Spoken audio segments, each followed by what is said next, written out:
Thank you, Stefan, for that lovely introduction, and thanks to everyone for coming. If you are expecting Jerry Brown, sorry to disappoint you, but he's in San Diego, so I get this room today. I'm going to talk about grading symbols in grammar, and a subtitle for much of the talk is computational approaches to the mind and brain, how language is profoundly shaped by its neural substrate.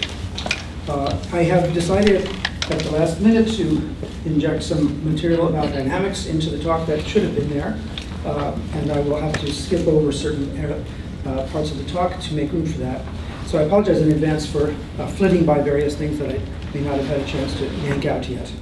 But what I want to really do is make a case that I don't know that anybody in this room needs to be convinced of, but maybe these considerations will help you convince other people of it. I think it's a very exciting time to be in cognitive science. I think cognitive science is really coming of age as we speak. Cognitive science, in my view, is the field of trying to characterize cognition, which I take to be the function of the brain, precisely. It's a very exciting time for that field because we're making a transition into becoming a real hard science, I believe. We are becoming critical to technology that's changing the world, and we're becoming critical to an established hard science. So as far as the technological side is concerned, artificial intelligence is here. I never thought I would say that. I never thought I would live to even think it, but it is here. You probably know about Watson. I won't take much time to remind you about this system that beat two all-time human champions in the Jeopardy game. He's the one in the middle. I will just skip ahead here. There's what he looks like in his full glory, and what his brain looks like. Since the splash that Watson made, we have had splash after splash after splash by deep neural networks. And to give you just sort of one of the latest feats accomplished by these networks, they have now exceeded human performance in recognizing Chinese characters with an error rate of 3.3% compared to the human error rate of 3.87%. So these technologies here have been changing the world and will do much more in that direction, I'm sure. They're everywhere already. You should check out Skype Translate if you haven't ever done so. Real-time translation into text and spoken rendering of the translation across 5 languages. It's just unbelievable. So the point about these is that these only exist because of cognitive science. I think there's no denying that fact. They exist because of cognitive science.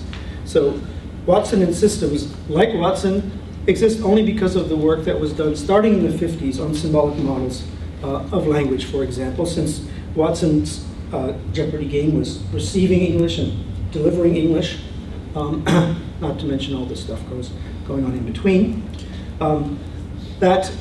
We only have deep neural networks because of the pioneering work done in the 1980s, primarily, by cognitive scientists trying to understand how the brain could accomplish cognition. Now, I will make a distinction between the neural networks that do not in any sense attempt to or in any way incorporate symbols from a later type of neural model, which does incorporate symbols. So that's why it says no symbols there for the 1980s. So on the other side, becoming critical to an established hard science, I have in mind cognitive neuroscience, where one of the feats that we are being impressed with more and more is the ability to do reading of thoughts and perceptions from activity of neurons recorded externally. So in the 2000s, these dates are very rough indications of the decades. We were able to do reading of gross functions and neural models gave us ideas for building systems that could take activation patterns that are recorded in parts of the brain and categorize them, classify them as to what type of object was being represented among a small set of possibilities. And the neural models that I have invested my attention to primarily, developed somewhat later, incorporate symbols. And while they do not yet manifest themselves on either side, I do think that we have to expect it will take another 5 or 10 years before we see the effects of these models that I'm going to tell you about today. There's been an impressively long lead time between the fundamental research and the applications maturing, and I expect that that will continue with much other work in cognitive science beyond the ones that I've shown so far. So I believe and hope that before too much longer, they'll be contributing to artificial intelligence as well. An outgrowth of that was a notion of grammar based on optimization, which Stephanie already mentioned, that also appeared in the 1990s, and which I believe will contribute increasingly to applications in AI. And the newest type of research that I want to tell you about briefly is gradient symbolic computation, which is a kind of logical next step beyond the work that was done in the 1990s. Okay, and what that will lead to in the future, I can hardly guess, but I'm hoping that it will be important someday, after I'm gone, but someday. Okay, so the topics for today then, first, what I have in mind for the kind of symbolic models that are at the foundation of this development, the type of neural models that were developed first and which have manifested themselves now in deep neural networks, the type of networks that involve symbols, and the implications they have for grammars, and then last, gradient symbolic computation itself.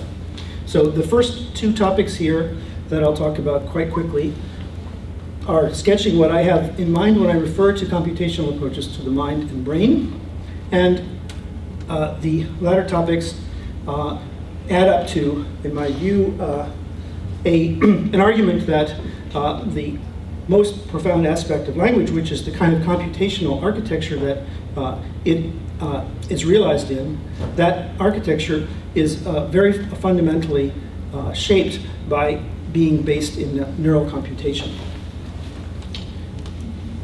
All right, so first topic, symbolic models of language. So symbolic cognitive models, reasoning first.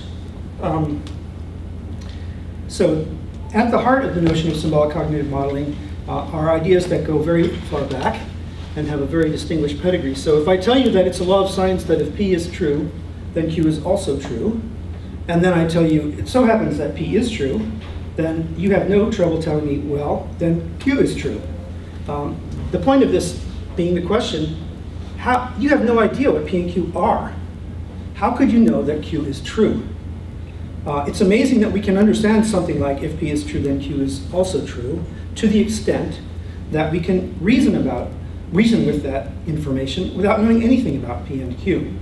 I believe that humans are symbolic animals. I believe our minds eat symbols for breakfast, lunch, and dinner. And of course, so do computers. And so the question of whether we can put our mental symbolic world into a computer is the question of artificial intelligence conceived of in the symbolic paradigm. So symbolic AI has been in the business of trying to put our mental symbolic world into computers.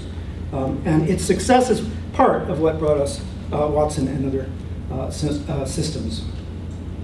Now, beyond reasoning, if we turn to language, grammar in particular, there's also a very deep history of symbolic cognitive models of language going back to ancient India, symbolic rules being used to state grammars with mathematical precision. In the modern era, the primary founder of the symbolic theory of grammar is Noam Chomsky since 1950s, but this is an outgrowth of a very long tradition. And in this approach, a grammar is a machine in a speaker's mind that manipulates symbols, John and noun and verb phrase, manipulates them to literally construct the sentences that we produce as speakers. I'll give you one concrete example from the part of grammar that is phonology and linguistics, where the rules govern how basic speech sounds can be assembled into possible words. And here comes the first nerd slide. So these gray slides are on more technical points that are not critical for following the remainder of the talk, but which will hopefully deepen your appreciation of some of the aspects of the work. So I want to tell you just a little bit about the Australian Aboriginal language Lairdo, a very little bit. If we ask how in this language, spoken on Mornington Island in the Bay of Carpentaria, well, at last census it was spoken by less than 50 people. How to say wooden axe. Well, if it's the object of a verb, then it takes the form monku monkun, which can be recognized by looking at other forms of this word as a stem, monku monku, followed by a suffix marking the object verb, the object of the verb, n. Okay, and if we use the word as a subject instead, what we find is that the form of the word for wooden axe is munku mu. It's not the stem plus an identifiable suffix. It's some fraction of the stem.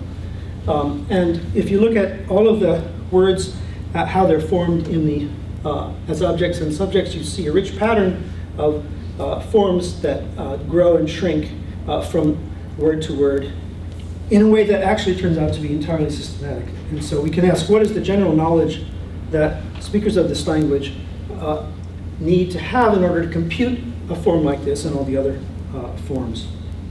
So grammar, in the symbolic conception, is a sequence of rules that manipulate symbols which will literally produce the utterances of a speaker, including this word munku mu, when it's called for in the subject position.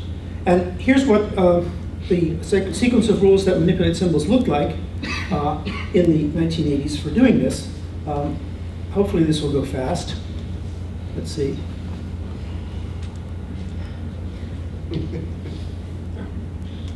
Okay, I resisted the temptation to explain every rule. But it's a well-ordered sequence of rules for, in this, the rules that are relevant here, build syllables, take syllables apart, remove speech sounds in environments where they're not allowed, and you end up with a very short form. In fact, this is exactly the form that you end up with if you don't have requirements on whether the rules can repeat themselves. The whole word gets eaten up if you allow the rules to repeat themselves. Thank you, I don't know what you did, but hopefully you won't have to read it too many times.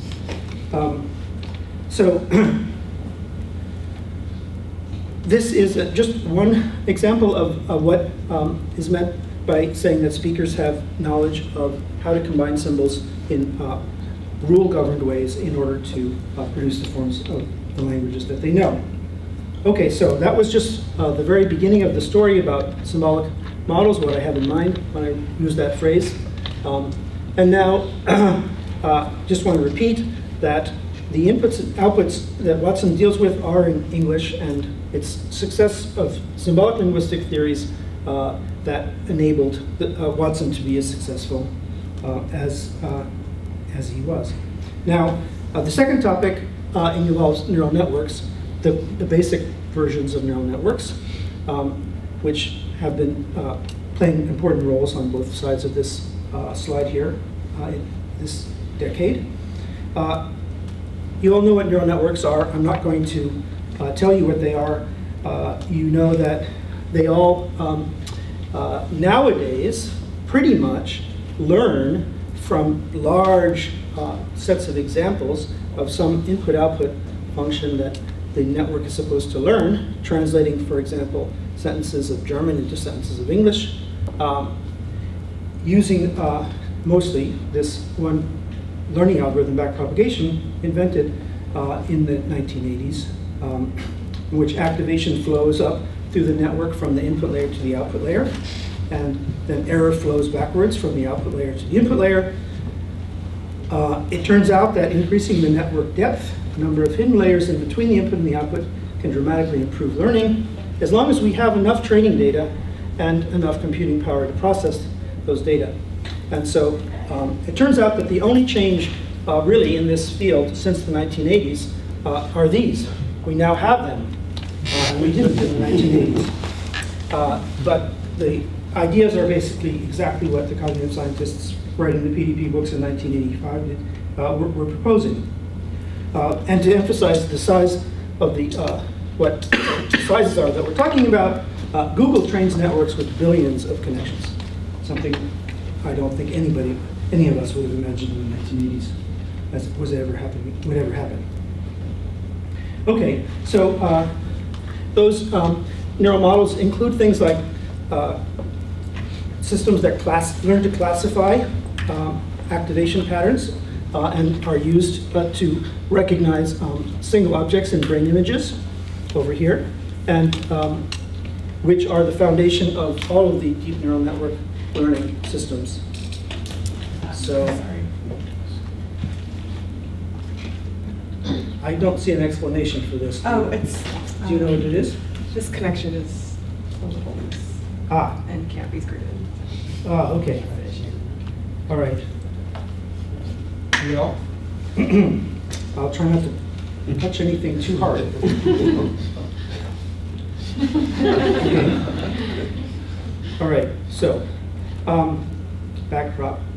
Simple models on this side, and I just wanted to point out something which I found very moving when I learned about it, about the value in clinical contexts of being able to decode images taken from the brains of patients. And in this case, the question is whether a vegetative patient has any conscious awareness and capabilities and is locked in, or whether they are truly vegetative, lacking cognitive function.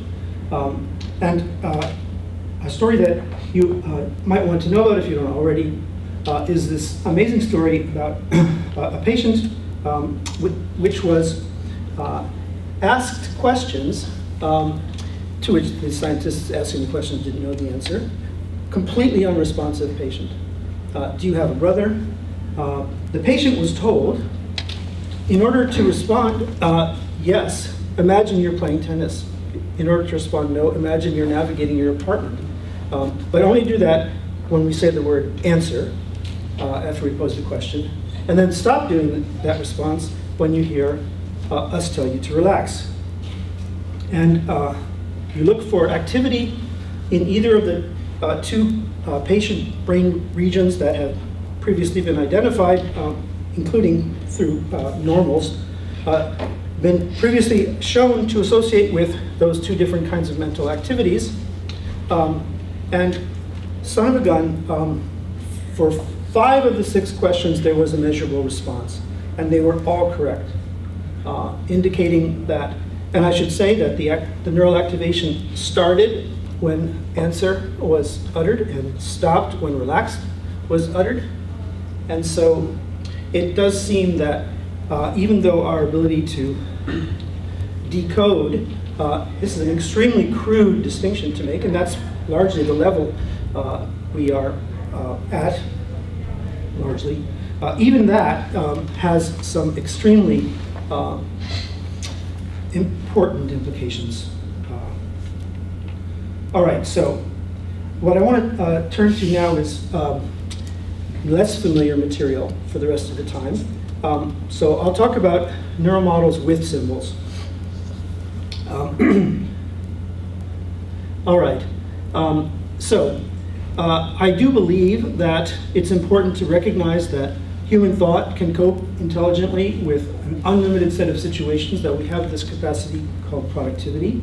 that our knowledge allows us to take a novel situation and break it down into familiar parts, to process the parts, and then to reassemble the results.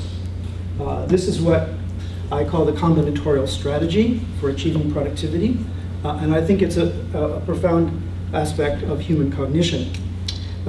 So I attribute a lot of importance to computation over combinatorial structures, and that's why I believe that neural networks that are most suitable for modeling cognition must somehow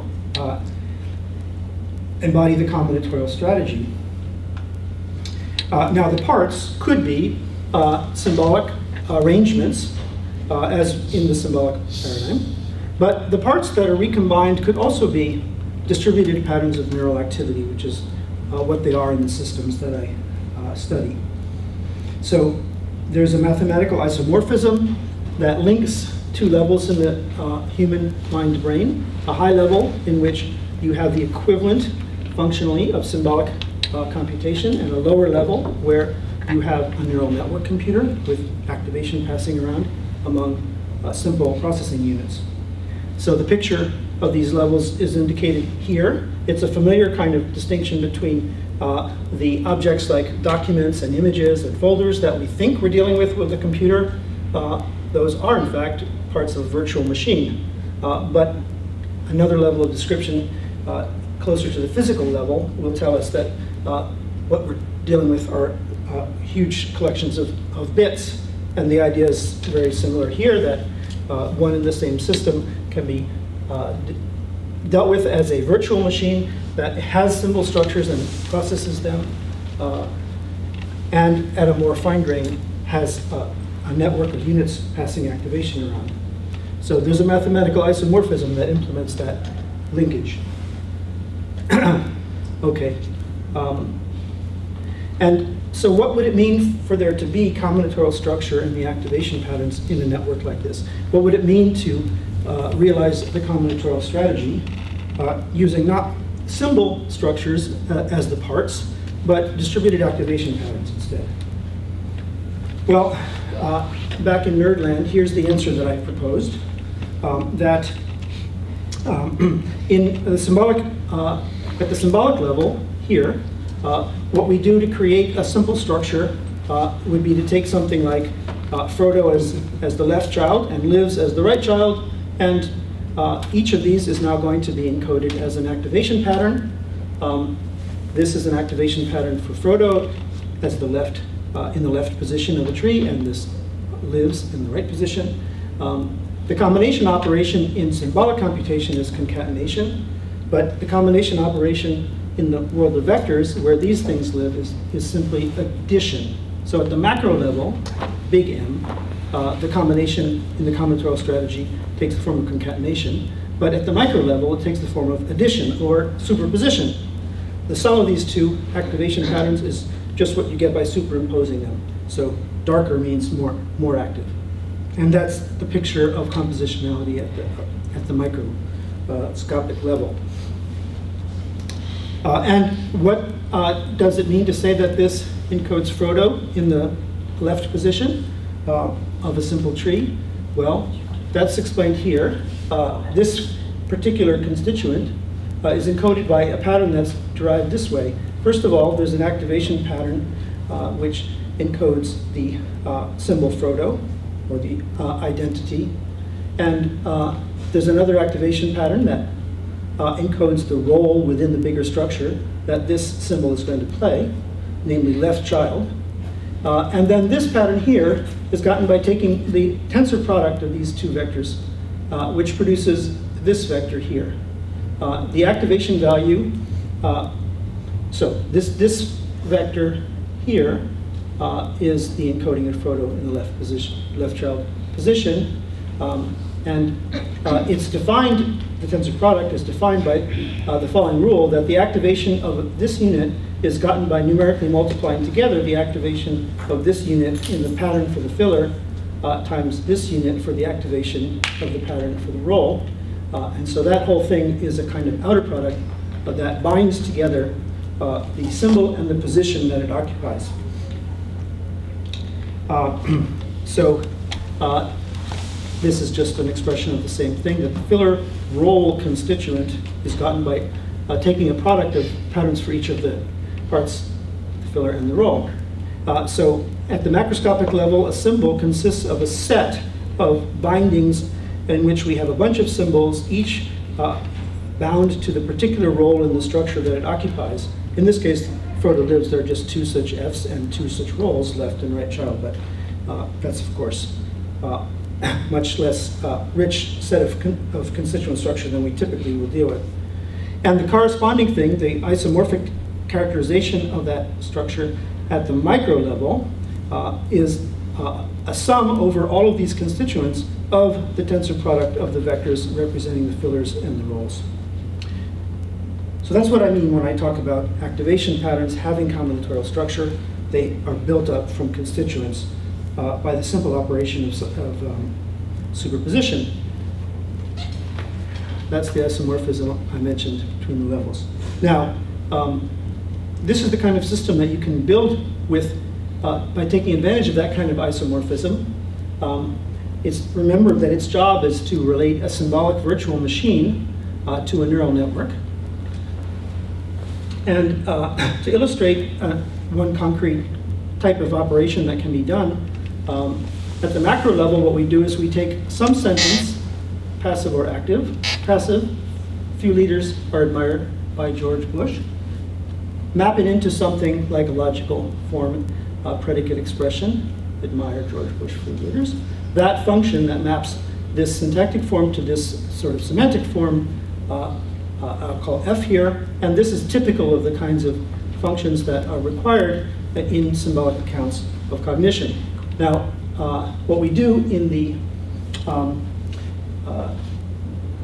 approach of taking viewing this as the description of a symbolic virtual machine, the underlying neural network looks like the following. So what we're really in the business of doing actually is taking this tree, which is a parse of this sentence, and rendering it as this tree, which is a parse of that predicate expression. So that's the function we really mean. And here is the neural network level description of this operation in the virtual machine. So here we have an activation pattern, which is the input to a network. And it is exactly the activation pattern that we got using the procedure for Frodo lives on the previous slide. But now that there are a bunch more symbols than just the 2, and they're in richer arrangement. But the same principles apply to tell us that this is an input vector that is the microscopic rendering of what at the macro level looks like this tree. That's the input to this network. The output, similarly, is the tensor product representation of this tree. And in between, what we have are a set of weights that embody this function. So this is a way of writing the function that takes trees like this into trees like this. It's a symbolic expression for a function, and this set of weights here exactly computes that function.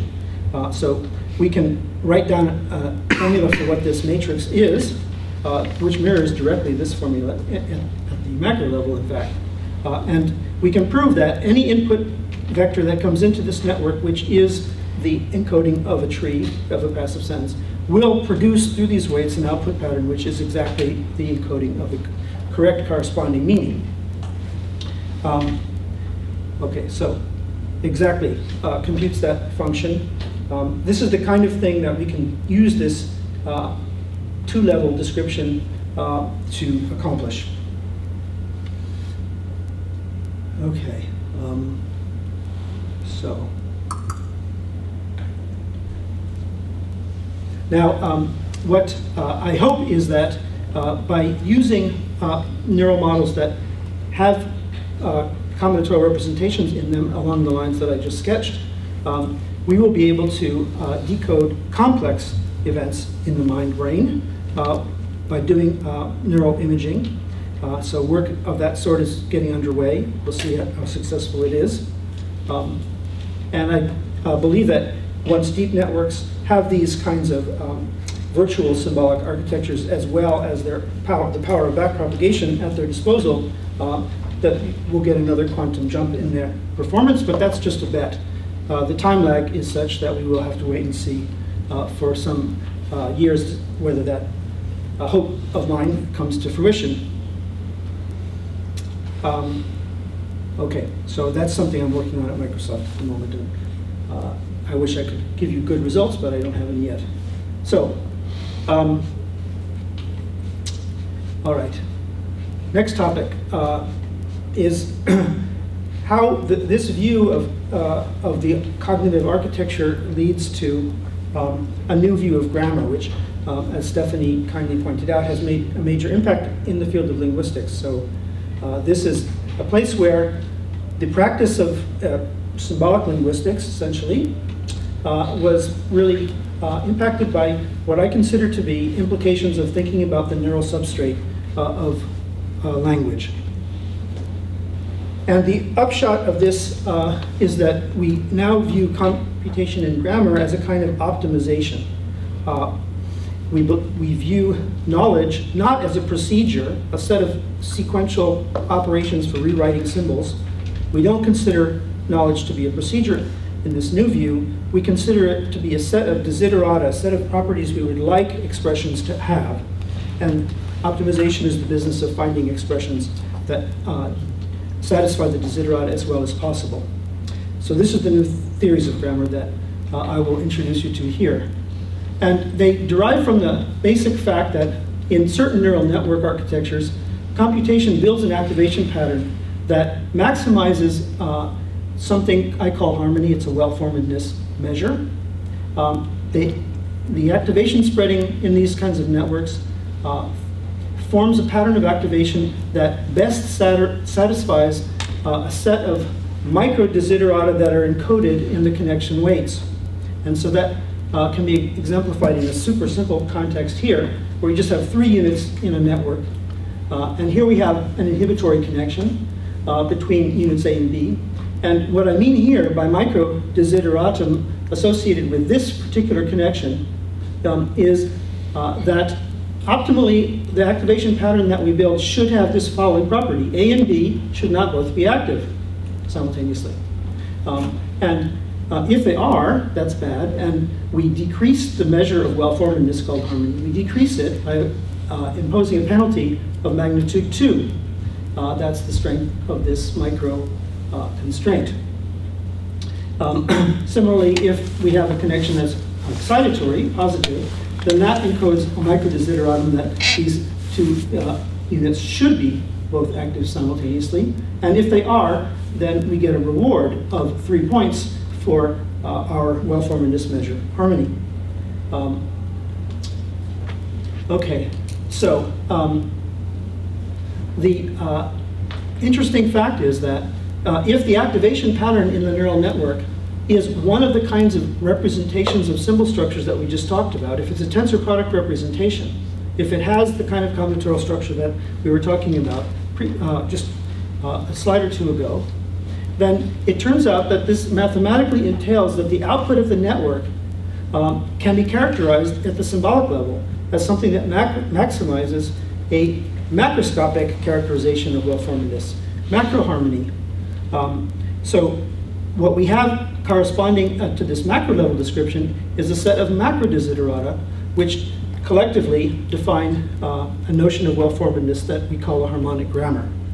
And I'll illustrate that in the context of sentence structure with 2 very, very simple, but actually correct desiderata. These are examples of the macro-desiderata that you get at the symbolic level. And this one says that a sentence has a subject. This one says that sentences do not contain meaningless words. The point is that when certain meanings want to be expressed, these constraints can come into conflict. So if you want to express the proposition rains, then you have a bit of a problem because this is a predicate that has no arguments. Rains is a verb that describes an event that has no logical subject. So we have a conflict here. We can't satisfy both of them. We can't always get what we want. We need a conflict resolution method. And in fact, that was already true up here at the micro level. If both A and C are active, then B is subject to conflicting desiderata. This one wants it to be active because this one wants it to be inactive because this is. So something needs to resolve the conflict, and it's the strength of the constraints that resolves it at the micro level. This is stronger than that, and so the optimal activation pattern will satisfy this requirement at the expense of violating this one. That's better than the reverse. Okay, and so at the symbolic level, that plays out in the following sort of way. If we think about candidates that we might use to express the proposition rains, we might just say the word rains. We might say it rains. We might say it rains it. And you can think of other possibilities. And in English, the way this plays out is as follows. We have the subject constraint here. I'm going to give it a -3 weight, which means that any sentence that violates this requirement loses 3 points from its well-formedness measure or harmony. The star means that this possible expression does violate it. Here's a sentence that has no subject, violates this constraint, incurs a penalty of -3. These two sentences both have subjects. They do not violate it. There are no stars, and they get no penalty. We get down to the second constraint now, which has a strength of -2. I am asserting it for English. Now, full interpretation is violated whenever you have a meaningless word, and that happens once in this sentence, and happens twice in this sentence. What we can now do is render each of these penalties and into a total for each alternative. So the total violation cost here is -3, -2, -4. And we can see that the best option is the one that violates the weaker constraint but satisfies the stronger one. That's this one here. That's the best we can do. And back up a sec, hopefully. Yeah, so this is the correct expression, the optimal expression, the one that satisfies the desiderata best. It's the one the grammar picks out as the correct expression in English for this meaning. And what you can see is that even though full interpretation is violated by this word here in the grammatical sentence, it's not that this constraint has been somehow turned off in English, or it's not the case that English likes meaningless words. It's still important that this is inflicting a penalty, because here is a sentence that has two meaningless words. And this constraint is important for telling us that that's worse than just having one. And that's why this option is better than this one. Weaker constraints are not turned off as they are in other theories.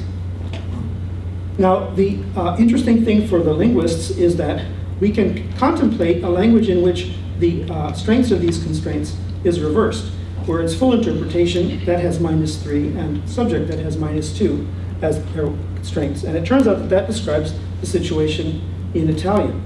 So here, the sentences that have violations of the most important constraint, the strongest one, lose out to the option that doesn't have a meaningless word, but also violates the requirement of having a subject.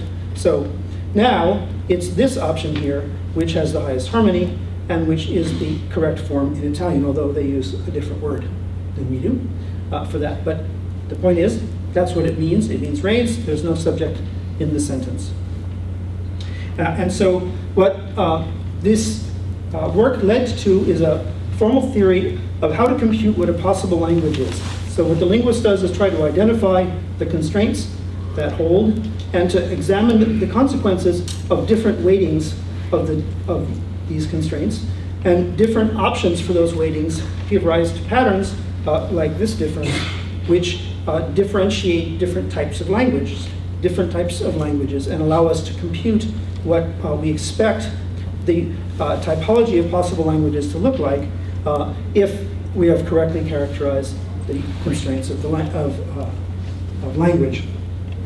Okay, and I'll show you a realistically complex case of this kind of computation very quickly in phonology below. So we will involve a realistic number of constraints and candidates. But to back up, the idea is that what I was illustrating is the idea that the grammars of languages should be thought of in terms of desiderata. So these things that we call constraints typically characterize what we desire an expression of a language to look like. and knowledge of language consists of knowing those desiderata and their strengths for the particular language that you speak. And there is a key variant of this system which is called harmonic grammar. The key variant is called optimality theory. In that theory, we emphasize the fact that these constraints must be universal, the same in all languages. So it's a very strongly universalist theory of grammar. It claims that the constraints like subject and full interpretation are present in the grammars of all languages. Now, I caution you that when I say universal, I mean the same in all languages. I do not mean anything about innateness. So the difference is that in optimality theory, the constraints are ranked as opposed to weighted. So in English, subject is ranked higher than full interpretation, and Italian is the reverse ranking. So it's a more restrictive form of constructing a grammar because you get to choose what ranking you impose on the constraints, but you don't assign independent numbers to all of them. And that's the version of the theory that has gotten by far the most attention and put to use in linguistics. Because it allows us to formally compute the typology of possible human grammars, as soon as we postulate a set of, hypothesize, let's say, a set of constraints that we think describe well-formedness requirements in the world's languages, then we look at all possible rankings of them, and each one should correspond to a possible language, and patterns that cannot be produced by any ranking should correspond to an impossible language. It's been applied in lots of parts of linguistics at different levels and in different uses of grammar. There's quite a lot of software for computing typologies, for example, and these are actually used by working linguists. And there are theorems that support various algorithms for learning what the rankings should be in a given language if you, given what you observe the expressions in the language look like. So all of that sort of stuff has been enabled by viewing language as optimization. And it's all new relative to the view of grammars as symbol manipulating rules. I think that its popularity rests on the fact that for many people they find that you get a more insightful or explanatory analysis of a phenomenon when you use this optimization perspective, although the explanation you get is not necessarily simpler. Optimality theory gives new and precise answers to the two fundamental questions of grammatical theory. What exactly is it that all languages' grammars share? And how exactly can grammars differ?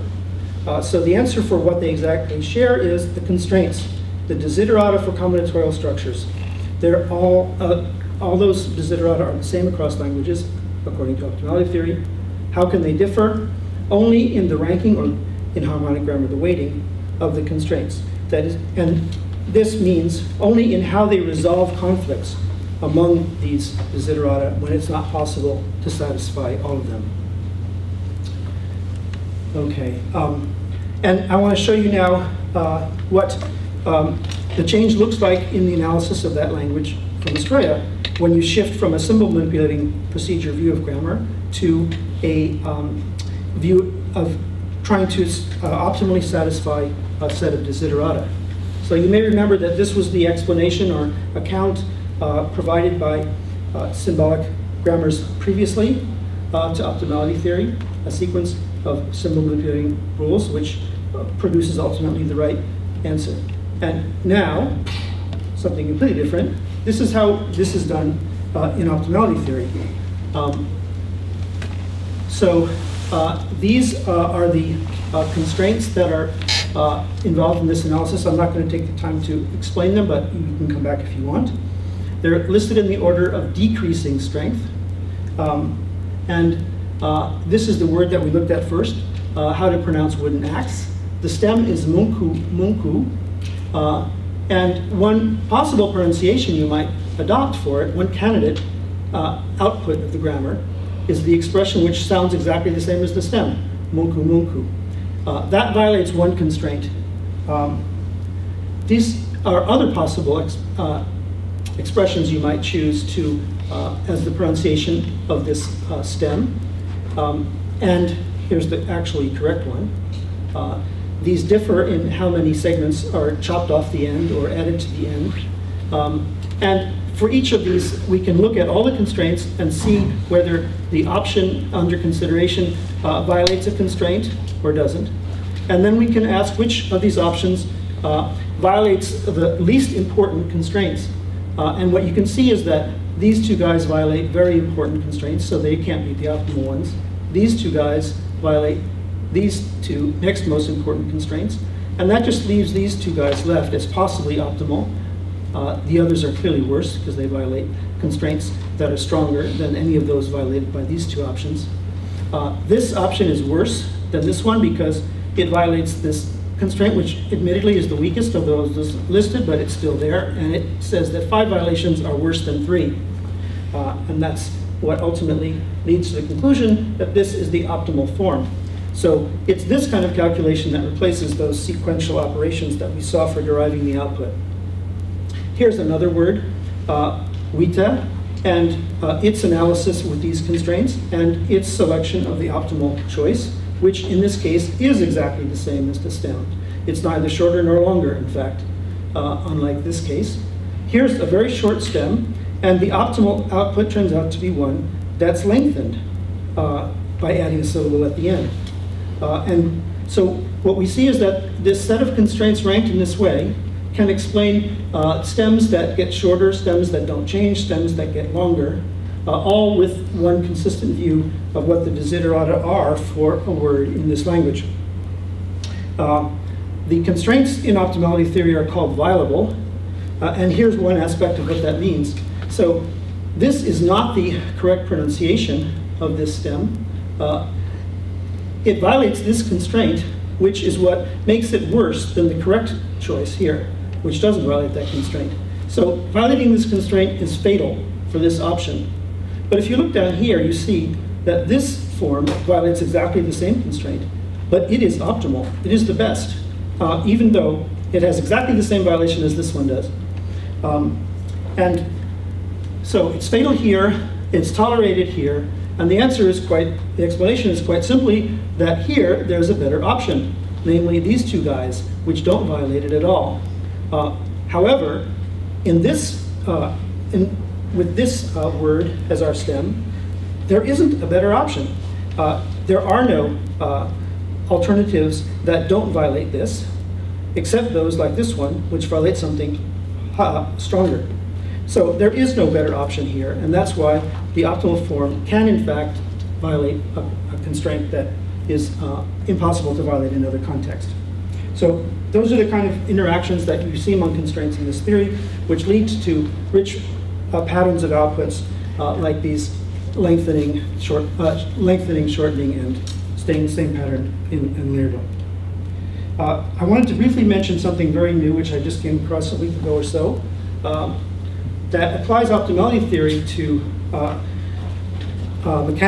machine translation. So this is an application in which we really see an engineered system improve on the basis of using optimality theory. But I see now I don't have time to explain it. So I'm going to jump ahead and come back to that in the question period if it interests you. And move on instead to discuss the dynamics in the neural network at the micro level in this theory here. So first discussion of the micro level, we'll talk about how the network at the bottom produces discrete inputs and outputs, like the words of Layerdale, for example, which have discrete sequences of symbols. So we're asking the question, what does something like this, which we just looked at, or something we looked at earlier, what do those things look like at the neural level, the level of the neural network? What I mean? So what we have are symbolic descriptions of possible pronunciations of a sentence, like in the it rains case. Here's one possible pronunciation. And it gets mapped through an isomorphism into an activation pattern. We've talked about this isomorphism before using the tensor product representation. So this is a dot in a space of activation patterns. It's a continuous space because every one of these units can vary its activation continuously. This is just one point in there that happens to encode this pattern, let's say, which happens to be exactly the activation pattern that encodes this tree. But there are other combinatorial possibilities like these. Those are other candidate possibilities for the right output, the pronunciation of brains. Each of those are mapped down to their corresponding patterns of activation in the activation space here. In this space of continuous states of all possible activation patterns, there is a distinguished set of points, D, a grid of discrete states. These are the particular points that correspond to exactly to the realization of discrete representations above. So they're the places that we want to end up in our computation if we want to produce a discrete output. Now, what the networks do that I told you before is that networks try to optimize a well-formless measure called harmony. If we evaluate the harmony of these four options here, if we compute the harmony of the four vector activation patterns corresponding to them, we get numbers that are graphed here. And they correspond exactly to the numbers that we have over here. And what we want we want the computation to produce the optimal one as its output, which is this guy here. That's the one that has the highest harmony value. That's what the computation should terminate in.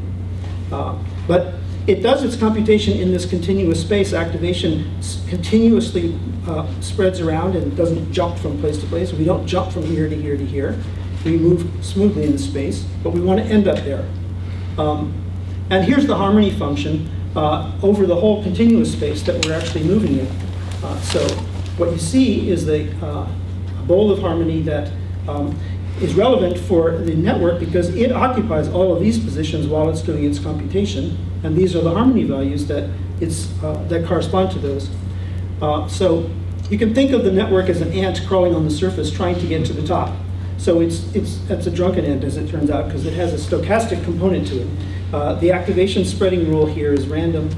It has a degree of randomness, a controlled degree of randomness to it. And so on average, this ant is walking uphill, but there's a random stagger associated with it.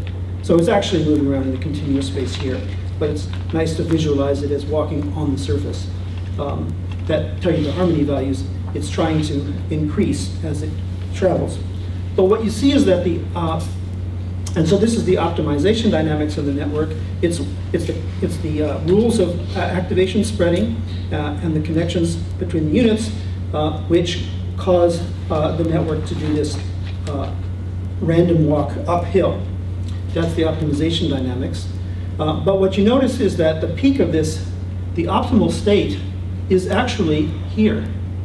That's where the peak of the harmony function is in the continuous space. So while it's true that this is the best point on the grid of discrete states, it's not the best point available to the network. This is a better place, has a higher harmony. And so that's where this ant will actually be crawling to if we don't do anything else. So what we do in order to get it to end up in a discrete place is we add another dynamics in addition to the optimization dynamics, which produces forces and creates attractors. These are the boundaries of the attractor basins that creates attractors at all of these points that encode discrete structures. That's what we call the quantization dynamics. And in our network, both of these are going on at the same time. The network is trying to maximize harmony and trying to end up at a discrete place, both, by following the dynamics that comes from adding these two together. And so effectively, our ant is crawling on a surface that's falling out beneath it as quantization gets stronger and stronger during the computation. We penalize more and more states that are not discrete, that are off the grid. So we push the harmony down on the states in the middle. This is what was the best state originally before quantization appeared, but now it's no longer the best state. It's in the intermediate part of the space, which is being pushed down by the quantization harmony.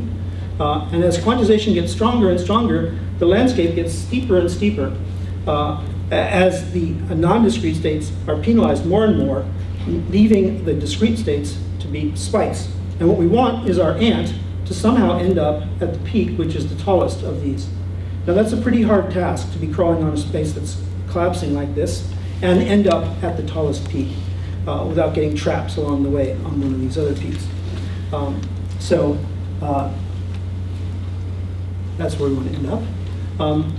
Actually, the probabilistic dynamics that we use for a random walk has as its equilibrium distribution this, which tells us that if we are careful enough to cool the system slowly and it stays in thermal equilibrium, that the probability that we'll find the system at any given point is exponentially related to its harmony. And as the temperature gets very small, this exponential factor gets overwhelming for the place that has the absolute highest, the global maximum of harmony. And so this should become overwhelmingly the most probable. This is what the surface and the gradient dynamics look like really. What I showed you before was more of a schematic cartoon. This is what the quantization harmony looks like. It's the same as the Higgs potential, actually. Well, upside down. And it's what forces a choice between this maximum and this one at the two discrete values. Okay, so let me go on. This is the actual equation of the network activation dynamics, if you're interested. And we have some theorems that justify our hope that the ant will end up at the tallest peak. And we have simulation experience that shows that that can be made to happen, but it's very tricky to cool the system slowly enough and turn quantization up at the right speed so that the ant can end up on the tallest peak and not get trapped on one of the other peaks. Okay, so that was our dynamics as applied to the task of producing outputs that are discrete. And the last thing I want to talk about is how to use this dynamics to produce outputs that are gradient. This is the focus of our current research. So what I've described till now is the research that has occupied me for a long time, how to compute discrete functions using these continuous activation spreading networks. But in recent years, I'm trying to understand how non-discrete outputs from these cognitive functions could be useful in understanding cognition and understanding grammar in particular. So we have a bunch of people working together on this project, and it's the last topic of my 5 here, gradient symbolic computing. And what I'm going to do is give you a little bit of a taste of what gradient symbol structures look like and one application to them in grammar, very, very briefly. Here's an example of a simple gradient symbol structure. You can look at it in a couple of ways. The easiest way might be to say that, well, this is a simple tree. It only has 2 positions, left and right child. The left child position is filled with a blend of symbols, A with activity 0.7 and B with activity 0.2. They're not probabilities. They don't need to and don't generally add up to 1. They're activity levels. So there's a blend of gradient symbols here in the first position of this tree, and also in the second. Another perspective you can take on the same structure is to say, well, the symbol A is in this tree, but it's in a blend of 2 positions, mostly on the left, but also partly on the right.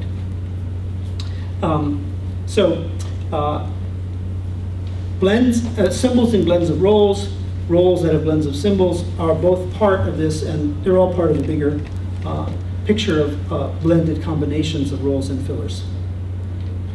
And I'm going to give you an example in which we are considering a gradient inputs that look something like this to explain a phenomenon in French phonology, but we're going to look only at discrete outputs. So there are many branches to this research program, gradient inputs and gradient outputs, but also discrete inputs and gradient outputs and yada, yada, yada. So this is one of those combinations that we're looking at where the input is gradient, but the outputs that we're considering are discrete.